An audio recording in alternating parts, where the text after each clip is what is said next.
क्या सीजीआई खन्ना अब एक साथ दो बड़े झटके यहां पर बीजेपी को देने जा रहे हैं, क्योंकि 5 मई आ गई और कल ही इस पर सुनवाई होनी है। और न सिर्फ वक्फ पर, बल्कि खबर यह सामने आई है कि जो निशिकांत दुबे ने अवमानना की कोर्ट की, उसके खिलाफ भी याचिकाएं लगाई गई हैं और उस पर भी 5 मई को ही सुनवाई होनी है। यानी अब सिर्फ एक नहीं बल्कि दो अहम केसों पर, दो अहम मुद्दों पर सीजीआई खन्ना जो हैं वो बड़ा फैसला लेने जा रहे हैं। जी हां, नमस्कार, नेक्स्ट 9 न्यूज पर आपका बहुत बहुत स्वागत है और मैं हूं आपके साथ वफा अब्बास। इस वक्त की सबसे बड़ी खबर है वक्फ बिल को लेकर, क्योंकि ये बिल जो है मोदी और शाह के गले की फांस बन गया है। क्योंकि जब से सुप्रीम कोर्ट में इस पर सुनवाई हुई और सुप्रीम कोर्ट ने जो निर्देश दिए थे, यानी अंतरिम रोक लगा दी थी और 5 मई की जो तारीख थी वो मुकर्रर की गई थी आगे की सुनवाई के लिए, और वो 5 मई की तारीख भी अब आ गई। हालांकि बीजेपी ने भरपूर दबाव सुप्रीम कोर्ट पर बनाने की कोशिशें की, अपनी पूरी टीम जो है वो लगा दी, सीजीआई खन्ना पर दबाव बनाया गया और जो हलफनामा दाखिल किया उसमें भी जो है दबाव बनाने की कोशिश जो है, धमकाने की कोशिश जो है वो सुप्रीम कोर्ट को की गई। लेकिन सीजीआई खन्ना ने भी कसम खा ली थी कि वो झुकेंगे नहीं और अपनी छवि को एक ऐसे सीजीआई के रूप में पेश करेंगे जो आने वाले लोग भी याद करें कि सुप्रीम कोर्ट अगर सवालों के घेरे में आ भी जाए, अगर उस पर दबाव बनाने की कोशिशें की भी जाएं, तो वो झुकने वाला नहीं है और वो ताकत दिखाएगा कि सुप्रीम आखिर कौन है। क्योंकि लड़ाई यहां पर सुप्रीम कोर्ट के नहीं थी, सीजीआई खन्ना की नहीं थी, बल्कि बात तो यहां तक पहुंच गई थी कि संसद सुप्रीम है या सुप्रीम कोर्ट जो है वो सुप्रीम है।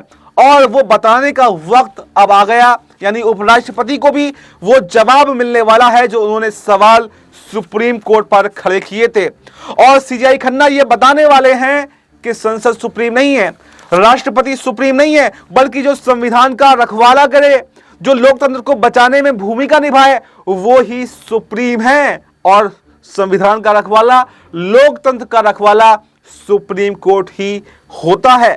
तो क्या अब सीजीआई खन्ना एक ऐसा फैसला सुनाएंगे जिसको बीजेपी की आने वाली नस्लें भी याद रखेंगी?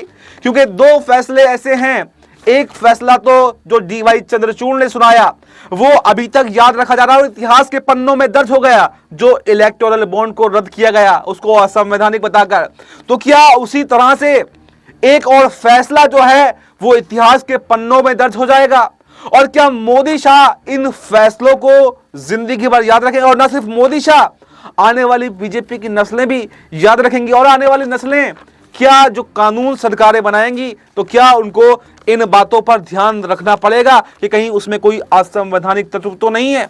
और सीजीआई खन्ना अगर इस बिल को रद्द करते हैं तो इस बिल के साथ साथ जैसे निशिकांत दुबे की जो है अवमानना वाले मामले पर भी सुनवाई हो रही, तो न सिर्फ एक मामले पर बल्कि दो मामले पर सीजीआई खन्ना एक ही दिन में बड़ा फैसला सुनाने जा रहे हैं, क्योंकि उसके बाद में उनका रिटायरमेंट भी होने वाला है।